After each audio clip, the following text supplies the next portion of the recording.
नमस्कार साथियों, स्वागत है नए वीडियो में एक बार फिर से आप सभी का। साथियों, यहाँ पर नाव और धारा पर आधारित एक सवाल लिखा है। ये जो सवाल यहाँ पर लिखा है ये क्लास 10th का है और क्लास 10th के बोर्ड एग्ज़ाम में इस तरह के सवाल अक्सर पूछे जाते हैं। ऐसे सवाल क्लास 10th के बोर्ड एग्ज़ाम में 6 नंबर के लिए पूछे जाते हैं। तो चलिए एक बार सवाल पढ़ लेते हैं, उसके बाद इसे हल करते हैं। बहुत ही आसान सवाल है।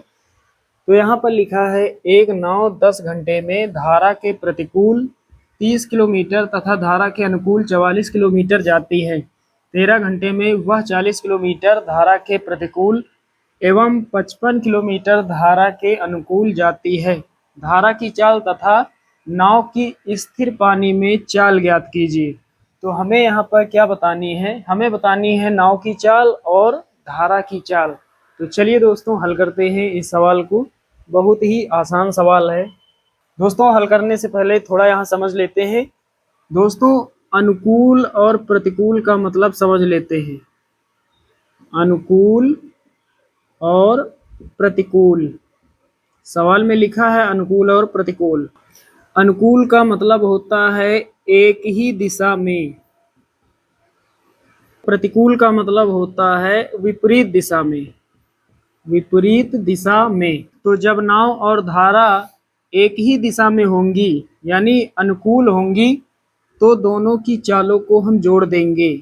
यदि नाव की चाल x मान ले और धारा की चाल y मान ले तो ऐसे में हम दोनों को जोड़ देंगे। और प्रतिकूल का मतलब विपरीत दिशा में, यानी जब नाव की दिशा दूसरी तरफ और धारा की दिशा दूसरी तरफ हो तो उस स्थिति में हमें क्या करना है?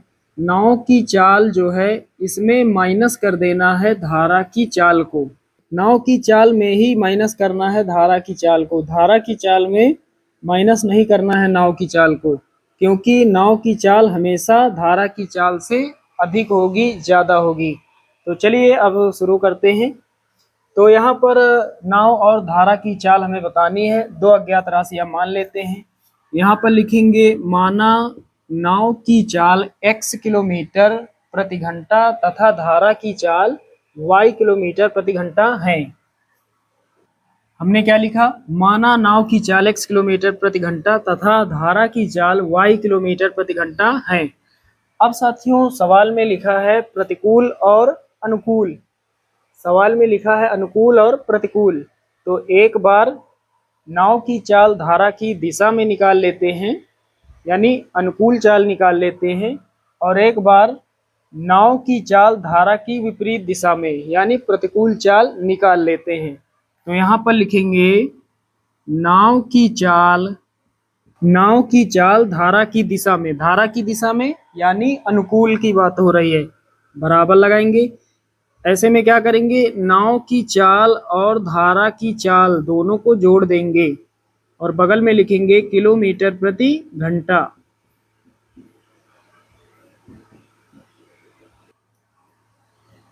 तथा, तथा के बाद नाव की चाल धारा की विपरीत दिशा में, नाव की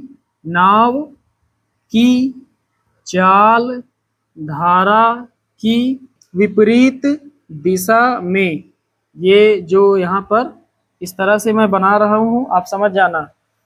नाव की चाल धारा की विपरीत दिशा में, विपरीत दिशा मतलब प्रतिकूल की बात हो रही है।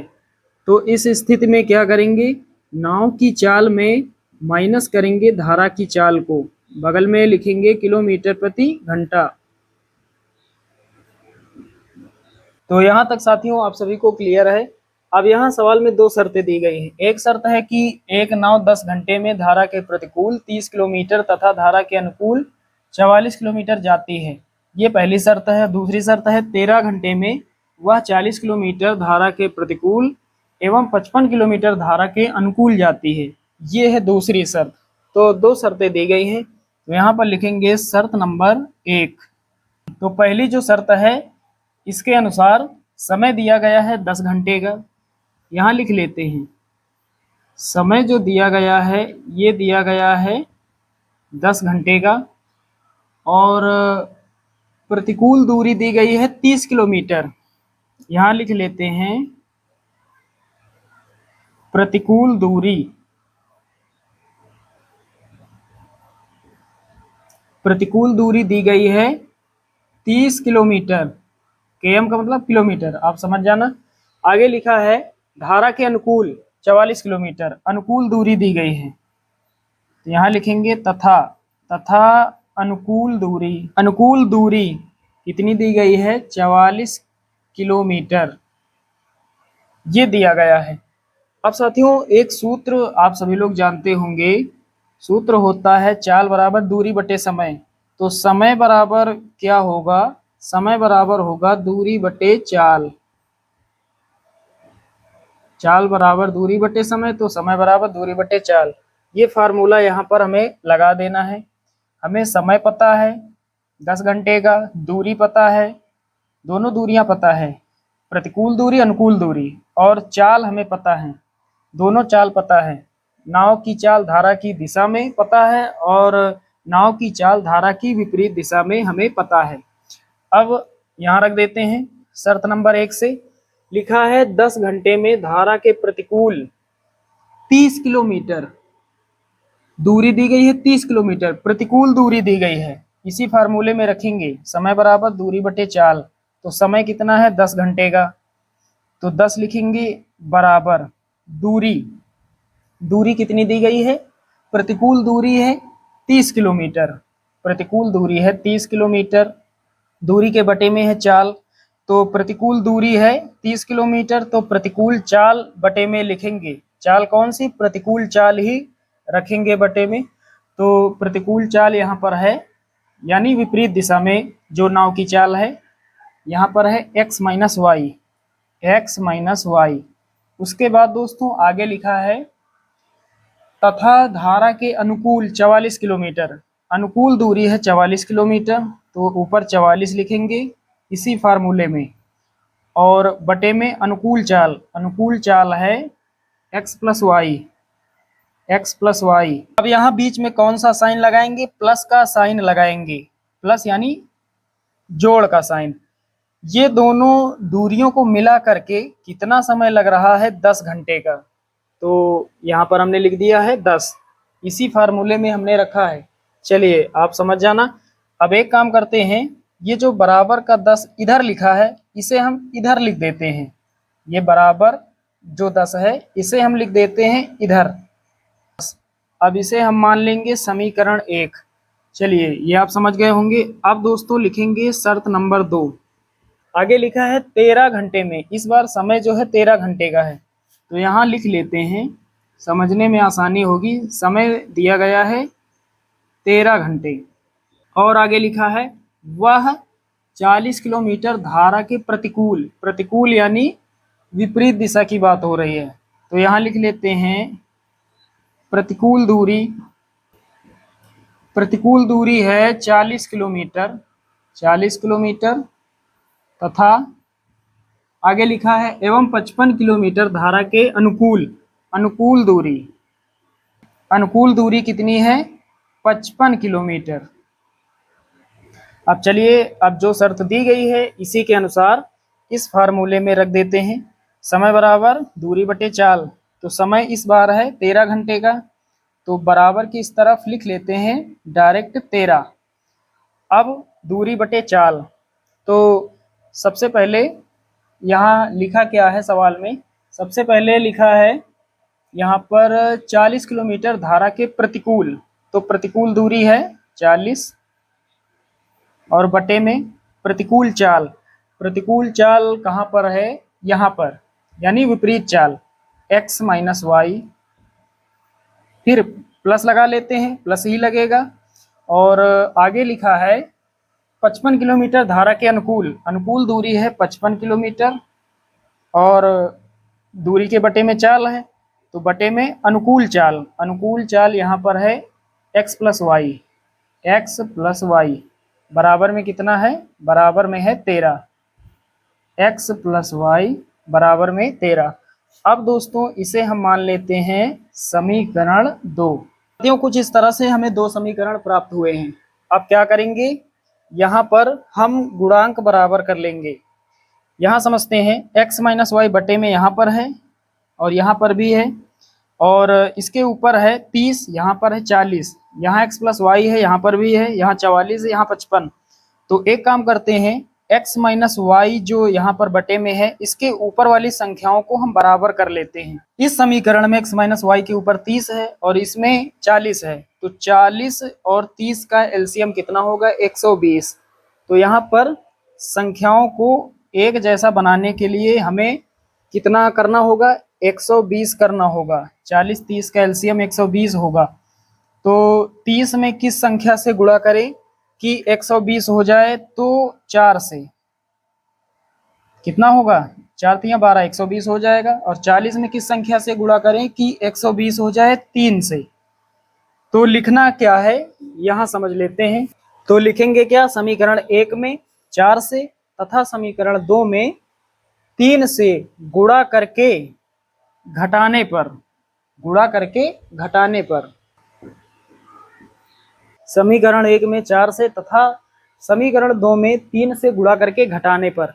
तो कर देते हैं 4 से गुणा। 4 तिया 12, 120 हो जाएगा ऊपर, और बटे में x माइनस वाई प्लस लगाएंगे। यहाँ पर 4 से गुणा होगा तो 4 चौके 16, 4 चौके 16, 17, 176 हो जाएगा, और बटे में है x प्लस वाई बराबर में कितना है? 10 है। 10 में 4 से गुणा होगा, 10 चौके 40 हो जाएगा। और उसके बाद समीकरण जो 2 है यहाँ पर गुणा होगा 3 से। तो 4 तिया 12, 120 और बटे में x माइनस वाई प्लस लगाएंगे। यहाँ पर 3 से गुणा होगा, 55 का 3 से गुणा, 5 तिया 15, 5 तिया 15, 1 16, 165 हो जाएगा। और बटे में कितना? x प्लस वाई बराबर में कितना लिखेंगे? 13 है। 13 तिया 39। अब हमने क्या लिखा? घटाने पर। तो चलिए घटा देते हैं। घटाने पर साइन बदल जाते हैं। इसके आगे प्लस है तो माइनस हो जाएगा, इसके आगे प्लस है माइनस, इसके आगे है प्लस माइनस। अब ये प्लस का ये माइनस का कैंसिल आउट हो जाएगा। 176 बटे एक्स प्लस वाई, इसमें हमें घटाना है इस वाले पार्ट को। तो एक बार लिख लेते हैं, 176 बटे एक्स प्लस वाई में हमें माइनस करना है 165 बटे एक्स प्लस वाई को, बराबर में 40 में घटाएंगे 39, एक बचेगा। नीचे हर बराबर हैं तो ऊपर वाली संख्याओं को एक साथ लिख देंगे। जोड़ का होगा तो जोड़ देंगे, घटाना का साइन होगा तो घटा देंगे। 176 में घटाएंगे 165, कितना बचेगा? 11 बचेगा। और नीचे कितना? नीचे x प्लस वाई और बराबर में कितना? 1। अब इधर थोड़ा हल कर लेते हैं। अब नीचे एक मान के तिर्यक गुणा कर लेते हैं। 11 का गुणा 1 से होगा, 11 होगा, बराबर में x प्लस वाई का गुणा 1 से होगा, x प्लस वाई होगा। ये पार्ट पहले लिख लेते हैं, x प्लस वाई बराबर 11। इसे मान लेंगे समीकरण 3। ये मान हम समीकरण 1 में या फिर 2 में रख देते हैं। तो चलिए यहाँ पर हमने जो 4 लिखा था इसे हटा देते हैं, और यहाँ हमने लिखा था 3, इसे हटा देते हैं। तो चलिए समीकरण 1 में रख देते हैं। तो यहाँ पर लिखेंगे x प्लस वाई का मान समीकरण 1 में रखने पर, समीकरण 1 पहले लिख लेते हैं, 30 बटे एक्स माइनस वाई प्लस 44 बटे एक्स प्लस वाई बराबर में कितना है? बराबर में है 10। यहाँ रख देते हैं। x प्लस वाई के जगह पर कितना रखना है? 11।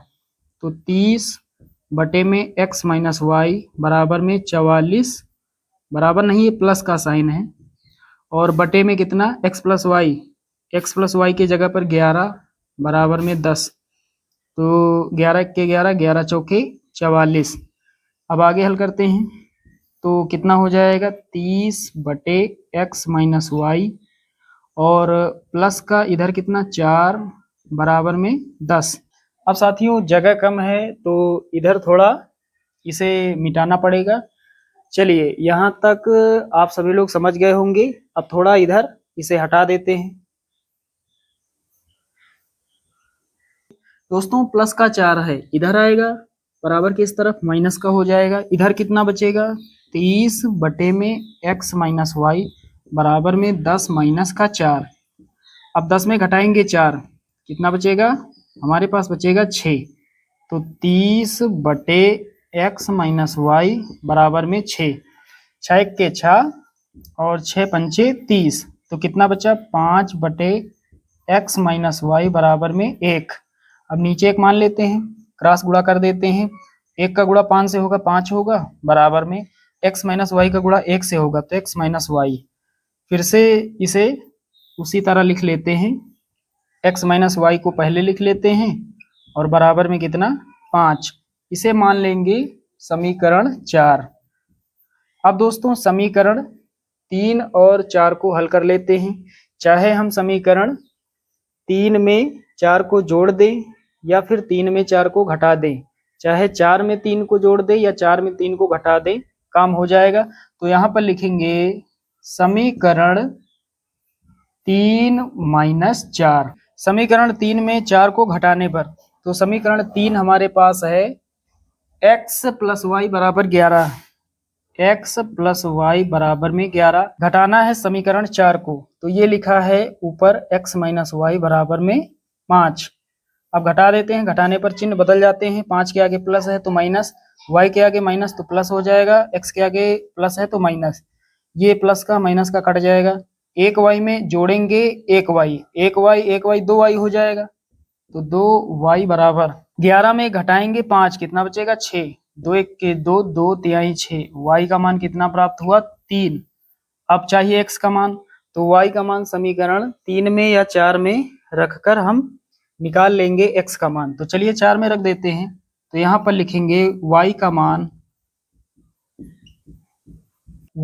समीकरण 4 में रखने पर, समीकरण 4 है x माइनस वाई बराबर 5, तो x लिखेंगे माइनस y का मान कितना 3 बराबर में 5, माइनस का 3 इधर आएगा, प्लस का 3 हो जाएगा, तो 5 में जोड़ देंगे 3 को, कितना हो जाएगा 8। x का मान कितना प्राप्त हुआ है 8। x और y दोनों का मान हमने निकाल लिया है। x क्या है, x है नाव की चाल और y क्या है, y है धारा की चाल। तो सबसे नीचे आपको एक लाइन लिखनी है, क्या लिखेंगे, सबसे नीचे लिखेंगे अतः नाव की चाल 8 किलोमीटर प्रति घंटा और धारा की चाल 3 किलोमीटर प्रति घंटा है या फिर होगी। और यही दोस्तों हमारा फाइनल आंसर हो जाएगा।